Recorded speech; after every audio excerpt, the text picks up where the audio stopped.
Gente, é o seguinte, eu não vejo contexto de Terceira Guerra Mundial, eu vejo contexto de um conflito regional muito pesado, e tudo se encaminha para isso.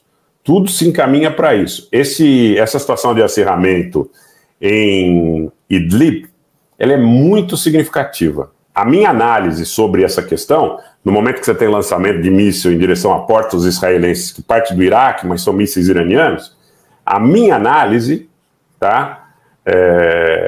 Não creio, Andréas, vou começar pelo seu superchat, depois eu passo pelos outros, boa tarde, né? Não creio que seja Guerra Santa, porque você pega, por exemplo, uma cantora como a Júlia Boutros, do Líbano, que é cristã, e faz concertos em homenagem ao Hezbollah. Então, eu não vejo essa divisão na sociedade libanesa dessa forma. Tanto que as frentes 8 de março e 15 de março, por exemplo, tinham, dentre os grupos participantes no conflito interno da política libanesa, uma miscelânea de grupos xiitas, sunitas e cristãos, para que a gente pegue só essas três maiores denominações, né, envolvidas nos dois. Tá? Então, não acredito que no Líbano haja clima, haja ambiente para uma guerra entre cristãos e muçulmanos. Mesmo o conflito interno, a chamada Guerra Civil Libanesa, você vai ver uma nuance interna de conflitos e de enfrentamentos que ela não respeita essa linha, cristãos versus muçulmanos. Há diversas denominações que se aliam no curso desse conflito e que não necessariamente estão no mesmo credo religioso. Né?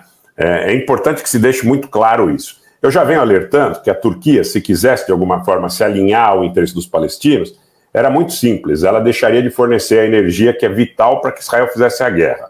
A Turquia, que é responsável por mais de 70% do trânsito de gás e de petróleo em direção ao Estado de Israel. Então, nesse caso, nesse contexto, a Turquia é ponto de trânsito do petróleo dos curdos do Iraque, do clã Barzani, do Azerbaijão e do Cazaquistão. Mais de 70% do que Israel precisa desses recursos vitais para a construção da sua máquina de guerra e para o funcionamento do Estado, passam pela Turquia. Então, com relação ao fato de que politicamente a Turquia estaria ao lado dos palestinos, não passa de balela, não passa de desinformação para o público interno da Turquia por parte do senhor Recep Tayyip Erdogan. Essa informação, ela não é uma informação de achismo, é uma informação clara. Ivone, para você também, da mesma forma. Um beijo, um abraço para você e sua família. Muito obrigado pelos gentis comentários. Cristiane Magalhães, da mesma forma. Um abraço para o meu amigo Bernardo Brito, que, mesmo trabalhando, está aqui nos acompanhando. Um abraço aí para o Crato, Bernardo, um abraço para todo o estado do Ceará que nos acompanha.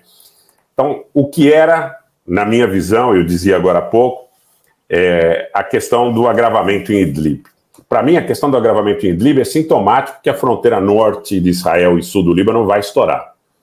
Porque você chama a atenção de recursos desse chamado eixo iraniano, que estão ocasionalmente estacionados ali na linha de Sarakib, na direção das cidades mais importantes de Idlib, inclusive a capital de Idlib, que segue ocupada por terroristas pró-Turquia, e, ao mesmo tempo, seria, como que eu posso dizer para vocês, de forma bem simples, seria uma forma de dividir a atenção do Hezbollah, de dividir a atenção dos recursos do governo iraniano, dos recursos desse chamado eixo da resistência, né, que o governo iraniano chama dessa forma, os grupos pró-iranianos chamam dessa forma.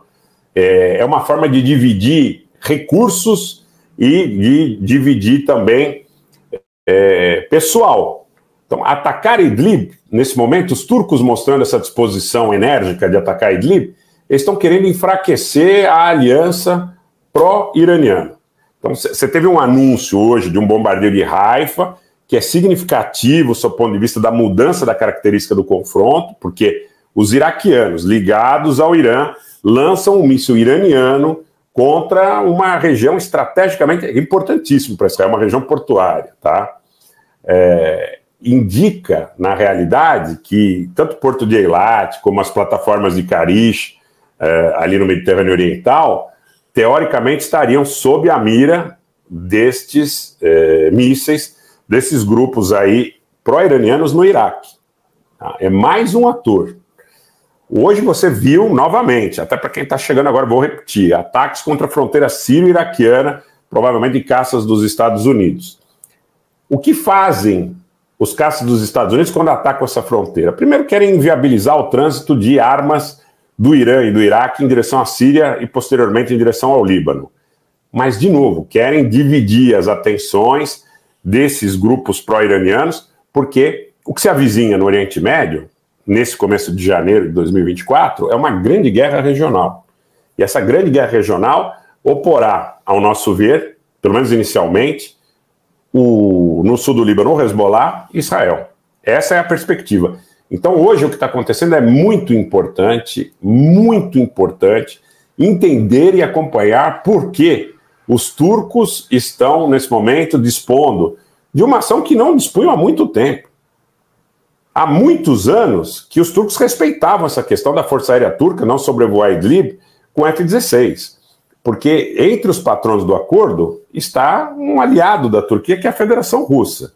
E a Federação Russa, mesmo as fontes sírias, categoricamente, nesse momento, transmitem a partir, né, de fontes abertas. Mesmo com os radares ativados, eles não estão criando nenhum óbice para o sobrevoo dos caças turcos em Idlib. Então, um jornalista turco que transmite a partir de um importante canal de Telegram, agora há pouco fazendo uma avaliação, ele disse que o ministro das Relações Exteriores turco, Hakan Fidan, ele diz o seguinte, que a Turquia estaria, até certo ponto, interessada em evitar um grande conflito com o governo sírio, mas, ao mesmo tempo, traz a informação que o quartel-general da Força Aérea Turca acaba de determinar, 16 horas e 27 em São Paulo, horário de Brasília, o quartel-general da Força Aérea Turca acaba de determinar a realização de voos em direção à cidade de Alepo, que está sob controle total do governo sírio. Isso é um fato dramaticamente importante. Dramaticamente importante. Então, é informação que chega nesse momento de um jornalista turco que é especialista em Oriente Médio e que, através do canal do Telegram, coloca o seguinte, o nome dele é Soratorlu, que é um jornalista turco especialista em Oriente Médio, e ele traz a informação, através de canais de fontes abertas de Telegram turco, que o quartel-general da Força Aérea Turca determinou a realização de sobrevoos de caças F-16 da Força Aérea Turca em direção à cidade de Alepo, enquanto o ministro de Relações Exteriores estaria informando aí a seus pares na região que não estaria interessado em um grande conflito com o governo sírio. Mas o que acontece nesse momento já é um conflito com o governo sírio. Eu entendo. Idlib está muito intenso essa noite, está muito quente Idlib. Eu entendo que a resposta turca em Idlib não passa, isso você não vai ouvir em nenhum canal. Você não vai ouvir em nenhum canal. Não passa de uma resposta ao ataque do Iraque, com mísseis iranianos, atingiu a área portuária de Haifa. Tá? Então, a mudança no contexto do que está acontecendo, nessa maneira de enfocar o conflito na região de Idlib, que é um conflito semi-congelado, se a gente entender os recursos militares envolvidos ali na região, é uma resposta que Israel e seus aliados dão através da Turquia ao Irã. Então, Israel está respondendo ao Irã com a participação da Força Aérea Turca dentro da Síria. Essa é a realidade. Essa é a realidade. Né? Então, esses F-16, exato, Paulo Henrique, são F-16. Esses F-16 da Força Aérea... Boa tarde, seja bem-vindo. Esses F-16 da Força Aérea Turca estão sobrevoando a região de Idlib como uma resposta, e os ataques, inclusive, com artilharia, 122, 155, contra posições do exército sírio na linha de Saraqib. E o exército sírio responde contra o 111º Regimento do Exército Turco.